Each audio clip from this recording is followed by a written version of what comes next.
예수님 십자가에 돌아가셨잖아요. 십자가 돌아가신 예수님께서 베들레헴에 태어나서 예루살렘에 돌아가시는데 그 예루살렘에서 십자가 돌아가신 예수님의 그 구원의 사건을 우린 기쁜 소식이라고 얘기하잖아요. 좋은 소식, 기쁜 소식. 그 기쁜 소식은 예루살렘에서 주어지는 거예요. 그래서 이사야 41장 27절을 보게 되면 내가 비로소 시온에게 너희는 이제 그들을 보라 하였노라. 내가 기쁜 소식을 전할 자를 예루살렘에 주리라. 이 십자가 돌아가시고 부활하시면서 예수님이 좋은 소식을 우리에게 주실 뿐 아니라 거기서도 부활의 놀라운 소식들이 전개되는 것을 보게 되죠. 특별히 스가랴는 예루살렘 주민을 위해서 셈이 열릴 텐데 모든 더러움의 죄를 씻는 셈이 열릴 것이라는 거죠. 스가랴 13장 1절을 보게 되면 그날에 죄와 더러움을 씻는 셈이 다윗의 족속과 예루살렘 주민을 위하여 열리라. 이것은 십자가에서 열리는 셈이죠. 죄와 모든 더러움을 씻는 셈이 예수 그리스도의 보혈이 십자가에서 열린다는 것이죠. 특별히 스가랴는 장차 열방이 예루살렘으로 찾아와서 하나님 은혜를 구할 것이다. 왜냐하면 예루살렘에서 예수님 십자가 돌아가시고 우리를 구원하기 때문이죠. 스가랴 8장 21절 23절을 보게 되면 이 성읍 주민이 저 성읍에 가서 이르기를 우리가 속히 가서 만군의 여호와를 찾고 여호와께 은혜를 구하자 하면 나도 가겠노라 하겠으며 많은 백성과 강대한 나라들이 예루살렘으로 와서 만군의 여호와를 찾고 여호와께 은혜를 구하리라. 만군의 여호와가 이와 같이 말하노라. 그날엔 말이 다른 이방 백성 10명이 유다 사람 하나의 옷자락을 잡을 것이라.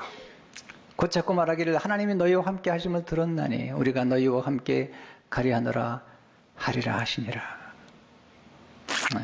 예루살렘에 사람들이 모여오는데 하나님을 찾고 여호와를 찾는다는. 조나단 에드워드는 이 말씀을 가지고 기도 합주의 운동을 벌였어요. 네, 열방이 예루살렘으로 돌아오고 예수 그리스도를 만나는 은혜를 구하는 그런 꿈을 꿨던 것을 보게 되죠. 왜 여리고성을 정복할 수밖에 없냐면 여리고성을 정복해야지 예수님이 태어나실 베들레헴과 예수님 십자가 돌아가셔서 구원의 드라마를 이루실 예루살렘에 들어갈 수 있기 때문이죠. 두 번째, 하나님 이스라엘 백성을 광야를 통해서 여리고에 들어가게 하셨다는 거죠.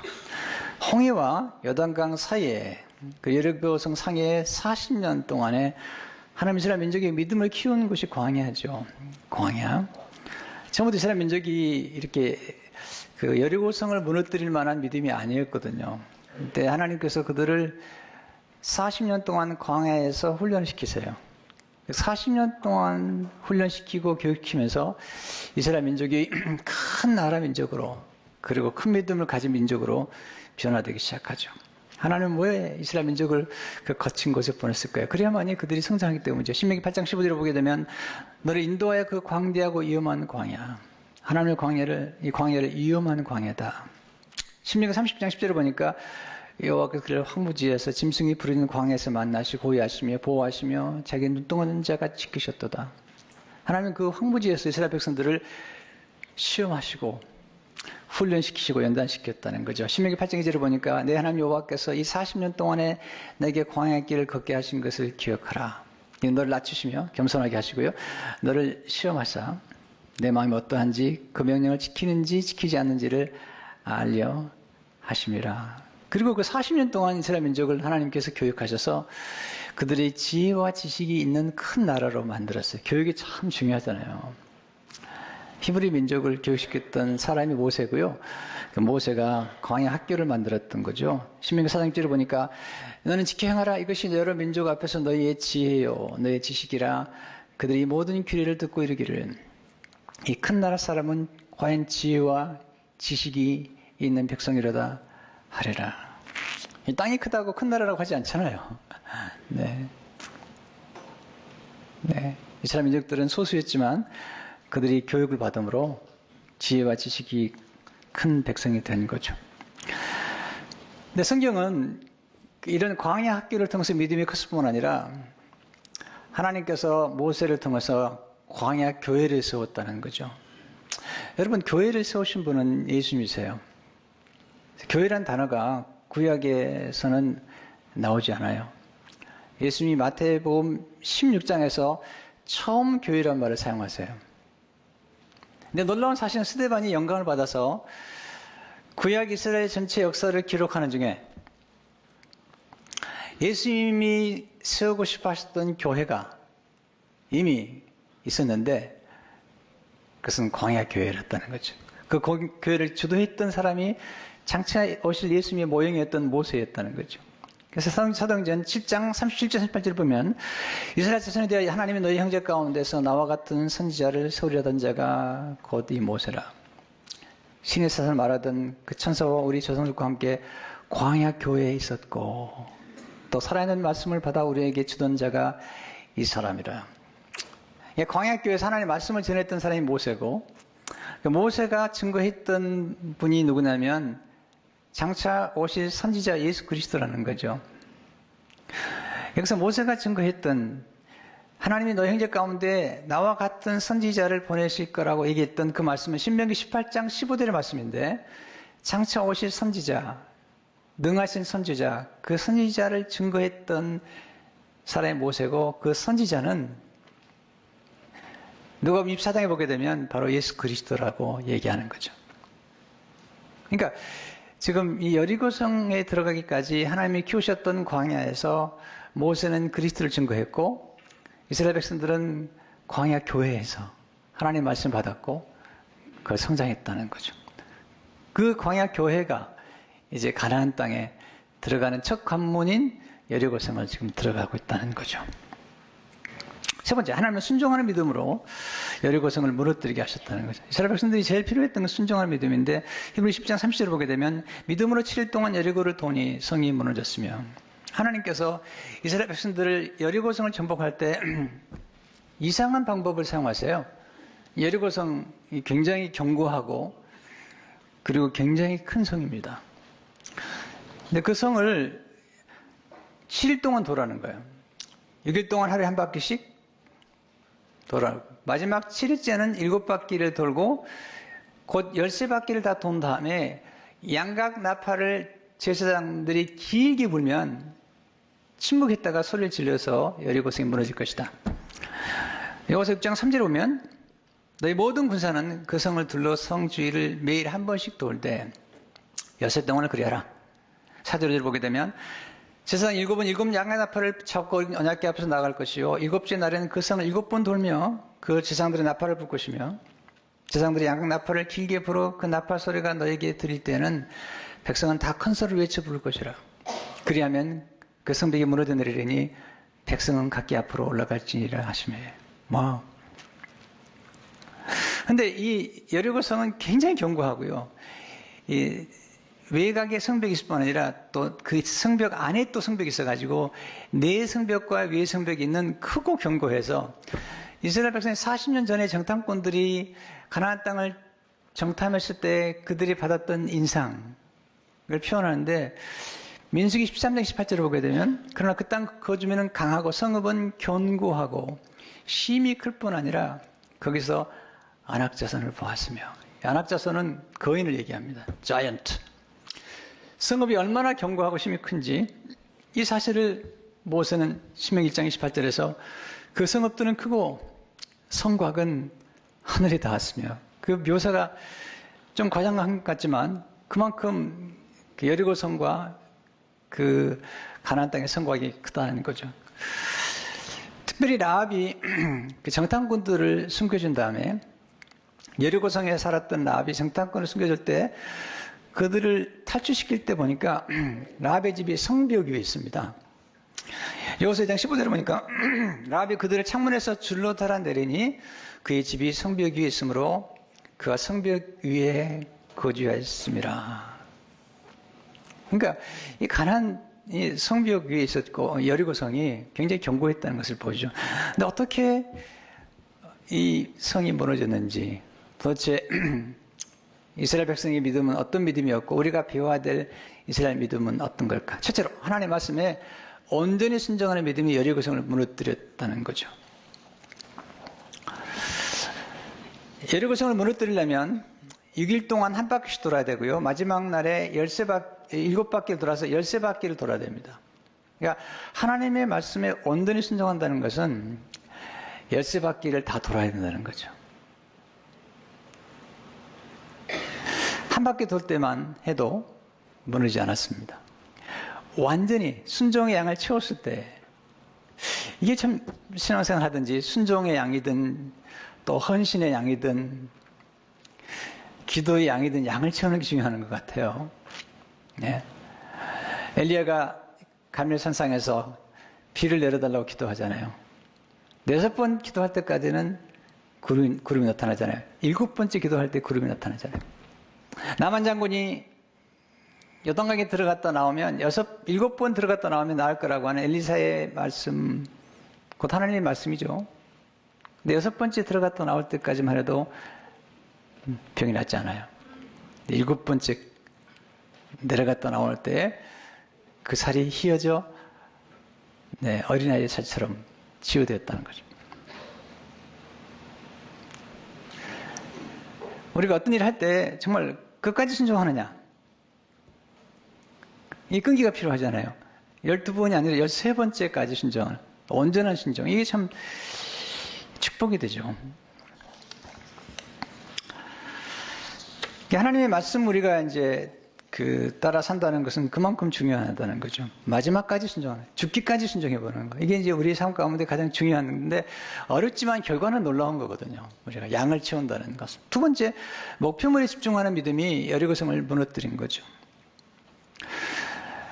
자, 열쇠밖에 돌아가야 되는데, 아무 데나 돌면 돼요? 꼭 돌아야 될 것은 여리고성이잖아요. 인생의 모든 중요한 것은 목표물에 집중하는 거거든요.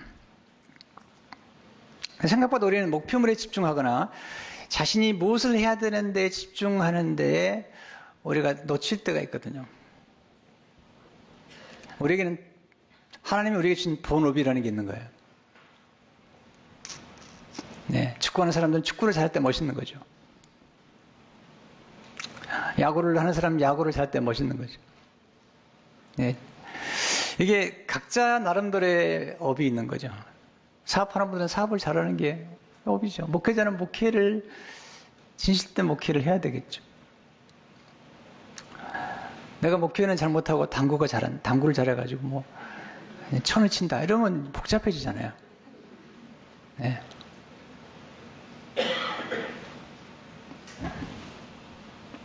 우리는 생각보다 본인이 무엇을 하고 있는지, 무엇을 해야 되는지, 어디에 집중해야 되는지, 교회가 왜 존재하죠? 영혼을 구원하기 위해서, 선교하기 위해서 존재하는 거잖아요. 그리스도의 제자가 되기 위해서 존재하는 거잖아요. 근데 교회가 엉뚱한 일을 생각한다면 바람직하지 않죠. 우리는 가끔 그럴 때가 있잖아요. 네, 정말 중요한 걸 놓치는 거거든요. 우린 지금 질문해 봐야죠. 여러분과 제 가운데 꼭 정복해야 될, 꼭 통과해야 될 여리고는 무엇인지, 꼭 해결해야 될 문제가 무엇인지, 내가 정말 기도하면서 이루기 원하는 소원이 뭔지, 그걸 놓고 기도하는 게 필요하죠. 세 번째는 침묵 중에 하나님을 신뢰하는 믿음이 여리고성을 무너뜨렸죠. 하나님께서요, 금하신 게 하나 있습니다. 말하지 말라는 거예요. 침묵하라는 거죠. 여호수아 6장 10절을 보니까 여호수아가 백성에게 명령하려되 너희는 외치지 말며 너희 음성을 들리게 하지 말며 너희 입에서 아무 말도 내지 말라. 그리하다가 내가 너에게 명령하 외치라 하는 날에 외칠지니라 하고. 이스라엘 민족들이 원망해가지고 그들이 원망했던 사람들이 다 광야에서 죽거든요. 참 말을 지키는 게 참 어려운 것 같아요. 네. 침묵하는 게 어렵죠. 네, 침묵하는 정도가 아니라 신뢰하는 거죠.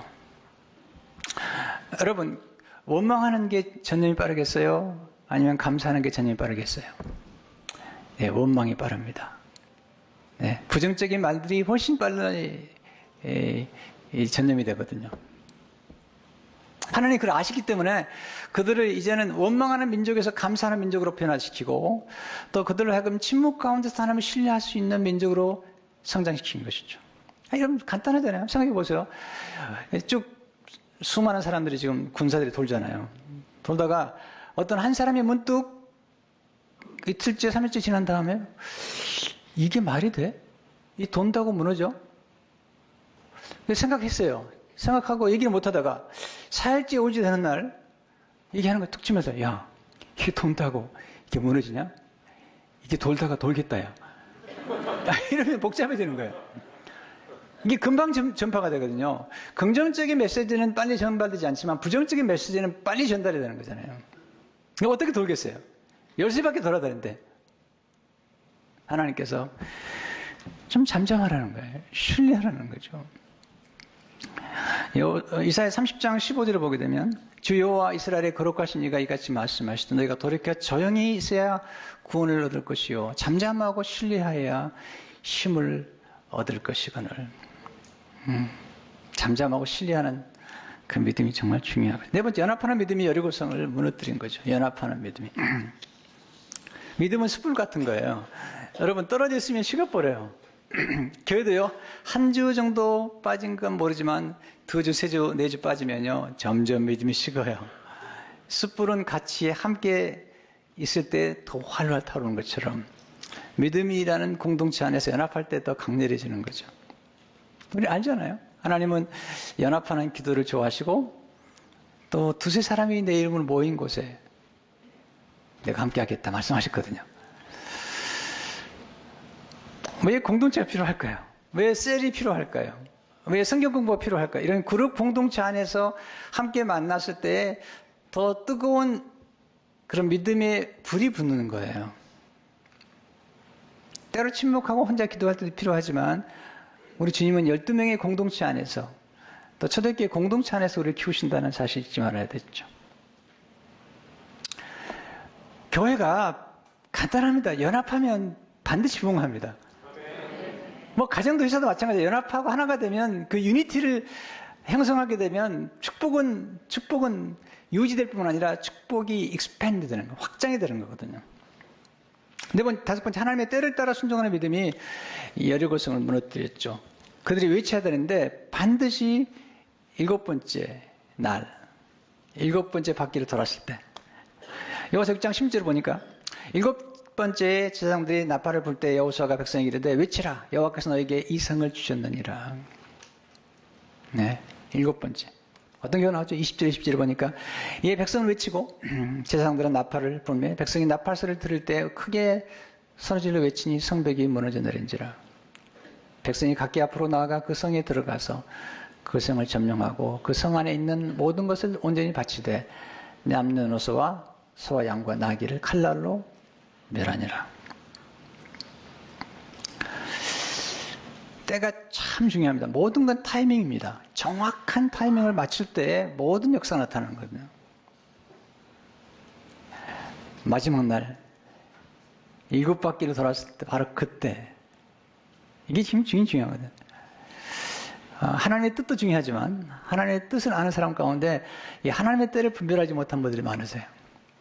하나님의 뜻과 때가 함께 만날 때 풍성한 열매를 맺는 거거든요.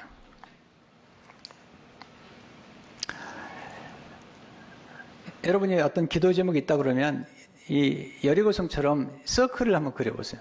마크 배터슨이 쓴 책 가운데 서클 메이커라는 책이 있습니다. 그분은 기도할 때마다 이런 원을 그려놓고 기도합니다. 네. 어떤 청년은 결혼하고 싶어가지고 어떤 자매를 그냥 계속 돌았다 그러더라고요. 계속 돌다가 결혼했다는 얘기도 있습니다. 물론 함부로 돌면 스토커가 되죠. 지혜롭게 돌아야 되는데. 사실 이 여리고성의 사건에 대해서는 너무나 많은 스토리들이 많죠. 역사적으로. 네. 근데 여기서 우리가 여리고성을 정복하는 걸 주도했던 여호수아를 통해서 우리는 여호수아보다 더 놀라우신 예수님을 만나야죠. 네, 이게 우리가 가장 중요하잖아요. 예수님은 여호수아보다 더 놀라운 구세주가 되신다는 거죠. 조나단 에드워즈는 구속사라는 책에서 이 여호수아는 예수 그리스도의 모형이었다. 사실 왜냐하면 여호수아라는 이름과 구약의 히브리어로 여호수아는 신약의 헬라어로 예수거든요. 이렇게 기록하고 있습니다. 이번에 확인할 사실은 하나님께서 여호수아의 지도 아래 이스라엘 백성을 인도하여 그리스도가 태어나도록 되어 있는 그 땅에 정착하도록 하신 것입니다. 그것은 그리스도가 값주고 산 천국 가나안에 대한 중요한 모형이었습니다. 이것은 요셉의 후손으로서 그리스도의 대표적인 모형인 여호수아가 이룬 일이었습니다. 바로 이런 이유로 여호수아는 목자, 야곱의 전능자, 이스라엘의 반석, 요셉의 활로 불립니다. 이처럼 그리스도의 모형인 여호수아는 그리스도의 이름을 갖고 있었습니다. 여호수아와 예수는 동일한 이름으로 단지 차이가 있다면 전자는 히브리어 이름이고 후자는 헬라어 이름이라는 것입니다. 그러므로 원래 헬라어로 기록된 신약 성경에는 여호수아는 예수로 불립니다. 히브리서 보면 여호수아라는 이름과 예수라는 이름이 똑같아요. 문맥상으로 차이를 만드는 거죠.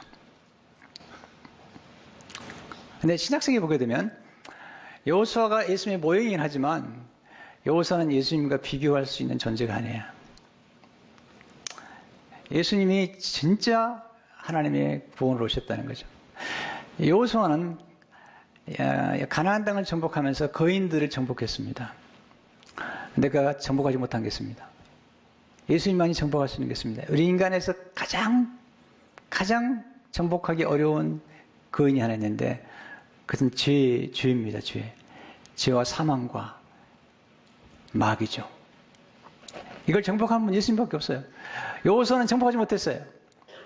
여호수아가 가나안 땅에 들어갔지만 여호수아가 안식을 주지 못했어요. 그는 이 공간적인 안식이라고 하는 가나안 땅을 제공했지만 우리 인간의 진정한 안식은 죄의 문제가 해결돼야만이 안식하는 거예요. 이건 상태적인 안식인데 여러분 아무리 큰 땅에 살고 아무리 큰 집에 살아도 다 안식하는 건 아니잖아요. 가나안 땅에 들어갔다고 안식한 게 아니라는 거죠. 여호수아 히브리서 4장 8절 9절을 보니까 만일 여호수아가 그들에게 안식을 주었더라면 그 외에 다른 날을 안 말씀하지 않으셨으리라. 그러지 안식했다가 하나님의 백성에게 남아있도다. 여호수아가 안식을 주지 못했다는 거예요. 그럼 누가 좀 예수님을 주셨다. 예수님께서 우리의 죄를 대신 감당하심으로 우리의 죄 문제를 진짜 해결해 주심으로 우리의 모든 과거의 문제를 진짜 해결해 주심으로 우리가 받을 심판과 저주와 정죄의 문제를 해결해 주심으로 우리에게 진정한 안식을 주셨다는 거죠. 때문에 우리가 여호수아는 모형이긴 하지만 여호수아와 비교할 수 있는 예수님을 만나는 것이 중요한 거잖아요.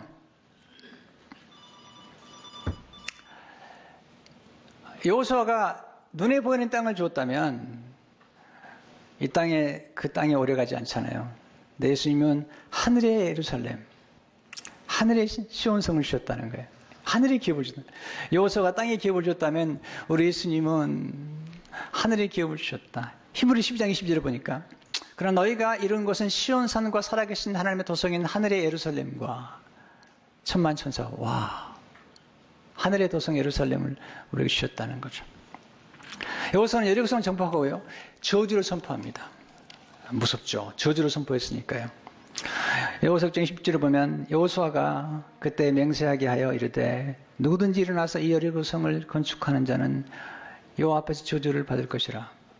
그 기초를 쌓을 때 그의 맏아들을 잃을 것이요 그 문을 세울 때 그의 막내 아들을 잃으리라 하였더라. 여호수아는 저주를 선포하고 이 저주가 열왕기 상 16절 34절 보게 되면 히엘이라는 사람이 이 여리고를 재건하다가 첫 번째 아들인 아비람을 잃게 되고 막내 아들 수굽을 잃게 됩니다. 저주가 그대로 이루어집니다. 근데 예수님은 오셔서 저주를 선포하지 않으셨습니다. 예수님이 대신 저주를 받으셨습니다. 여호수아는 저주를 선포했지만 예수님 대신 저주를 받으시고 우리를 구원하셨고, 여호수아는 여리고성을 정복했다면 예수님은 여리고성을 정복하신 게 아니라 여리고성에 들어가서 구원을 이루셨습니다. 예수님 여리고성에 들어가서 구원한 사람이 누구죠? 삭개오죠. 누가복음 19장 1절 2절 보면 예수께서 여리고로 들어가 지나가시더라. 삭개오라 이름하는 자가 있으니 세리장이요 또한 부자라. 삭개오, 세리장, 그 당시엔 죄인입니다. 근데 바로 거기서 구원을 선포하셨거든요. 누가복음 19장 9절을 보니까 오늘 구원이 이 집에 이르렀으니 이 사람도 아브라함의 자손이므로다. 예수님이 구세주로 오셨어요. 예수님은 잃어버린 일을 찾으셨는데 그 여리고성에서 주님이 구원을 선포하시고 그리고 여리고성을 지나시다가 시각장애인 두 사람을 고쳐주심으로 예수님이 그리스도이심을 보여주죠. 마태복음 20장 29절 30절을 보게 되면 그들이 여리고에서 떠나갈 때에 큰 무리가 예수를 따르더라. 맹인 두 사람이 길가에 앉았다가 예수께서 지나간다 하심을 듣고 소리지르되 이르되 주여 우리를 불쌍히 여소서 다윗의 자손이여 하니. 이게 다윗의 자손 말은 메시아라는 얘기입니다. 이 시각장애인들이 예수님 메시아라고 고백한 거예요. 예수님께서 그들의 고백대로 메시아가 오면 눈먼 자가 눈을 뜬다고 말씀하신 성경이 응하도록 하기 위해서 그들의 눈을 고쳐주시고 예수님이 메시아라는 사실을 보여주신다는 거죠. 그래서 우리는 두 가지를 배워야죠. 여리고성을 통해서 그 이스라엘 민족의 믿음, 온전히 순종하고, 그리고 정말 침묵하며 신실뿐 아니라 하나님의 때를 따라 순종했던 그들의 믿음을 배울 뿐만 아니라, 여호수아가 비교하신 예수님, 여호수아는 저주를 선포했지만 예수님은 축복을 선포하셨고, 여호수아가 선포한 저주를 대신 받으시고 우리를 구원하신 예수 그리스도, 이것이 굿뉴스입니다. 이것이 기쁜 소식이 우리에게 주어졌는데 이제 우리 이 기쁜 소식을 전파해야 될 책임이 주어진 것이죠. 기도하겠습니다.